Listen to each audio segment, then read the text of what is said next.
Masih semangat untuk belajar siang ini? Masih? Oke. Ini nggak perlu ice breaking dulu nggak sih? Karena udah siap. Mau ice breaking? Ikuti gerakannya. Semangat berdiri semuanya. Nah, jadi ice breakingnya nanti ikuti gerakan dari video berikut ini. Ada yang masih ingat dengan pembelajaran sebelumnya? Iya, kontrol. Ada masih ingat kontrol itu terbagi menjadi berapa? 3. Sama ada apa? Ya, kontrol tetap yang kedua. Kontrol apa? Ya, dan yang ketiga? Ya, kontrol majemuk. Nah, jadi hari ini kita akan belajar tentang, ada yang tahu? Iya, bidang miring, pintar sekali. Jadi hari ini kita akan belajar tentang bidang miring. Jadi hari ini kita ada 2 DP, di mana DP pertama itu peserta didik dapat melakukan pengukuran dan memanfaatkan bidang miring. Yang kedua, peserta didik dapat melakukan pengukuran dan memanfaatkan roda berporos. Nah, ada yang tahu apa itu bidang miring?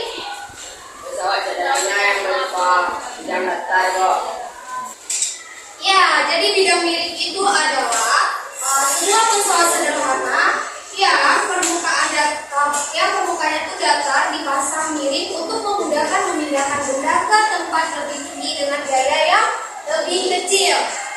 Ada yang pernah melihat contoh bidang miring? Apa? Turun?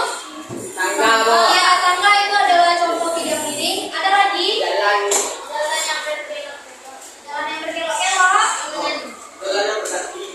Ya, jalan yang berdaki. Nah, anak-anak ibu, pernahkah anak-anak ibu memperhatikan orang yang memindahkan barang itu dari bawah ke truk? Ada anak-anak ibu pernah melihat dia dibantu menggunakan papan?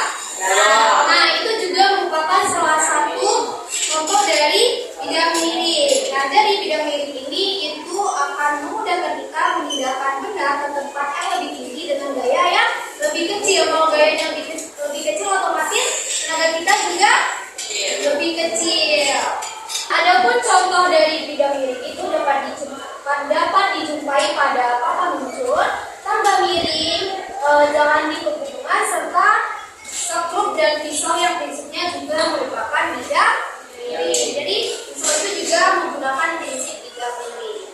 Nah, oke, bidang miring itu dapat kita gambarkan seperti ini. Ini kemarin apa? Gaya. Ya, gaya. Terus yang S ini apa? Panjang bidang miring. Panjang bidang miring? Ya, panjang bidang miring. H itu? Bidang miring. Ya, tinggi bidang miring. Nah,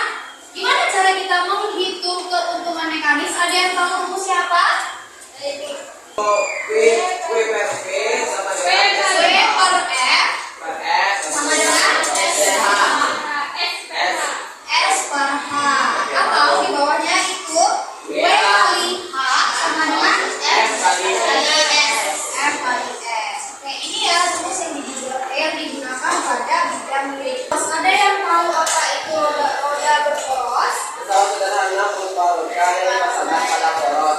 Ya, pesawat sederhana berupa roda yang dipasangkan pada poros. Dengan roda berporos, gaya kecil pada roda dapat menghasilkan gaya besar pada poros. Jadi, ini dari sini itu gaya kecil pada roda, jadi M-nya kecil pada roda, M-nya itu kecil, sedangkan nanti dia akan menghasilkan gaya yang besar pada poros. Adapun contoh roda berporos itu yang pertama adalah setir mobil, yang kedua kunci pas. Ya, untuk mencari keuntungan mekanis pada roda berporos, ada yang tahu rumusnya?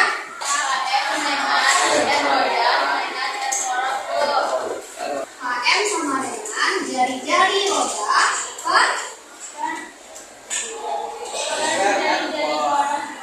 jari-jari poros. Ini rumusnya ya.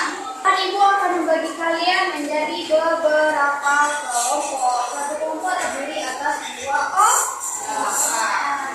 Oke, dibagi ya. Nah, satu orang itu dua. Jadi kamu dengan Bagas, kamu dengan teman di belakang kamu. Oke, pada bagian nama silakan kalian tulis nama kalian, buat kelas, langsung dijawab.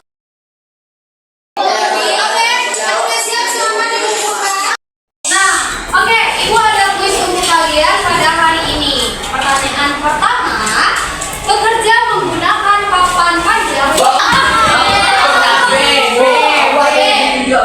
Gaya yang diperlukan menjadi lebih kecil. Jawabannya benar. Lanjut nomor kedua. Prinsip bidang miring digunakan pada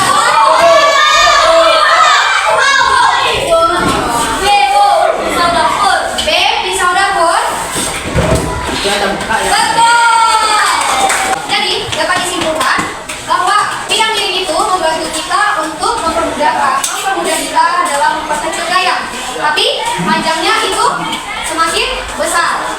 Nah, roda berporos itu juga memudahkan kita karena membantu kita dalam seperti apa? Ya, seperti pada setir mobil kan? Nah, jadi intinya pesawat sederhana itu sangat membantu kita. Oke, untuk pertemuan selanjutnya itu kita akan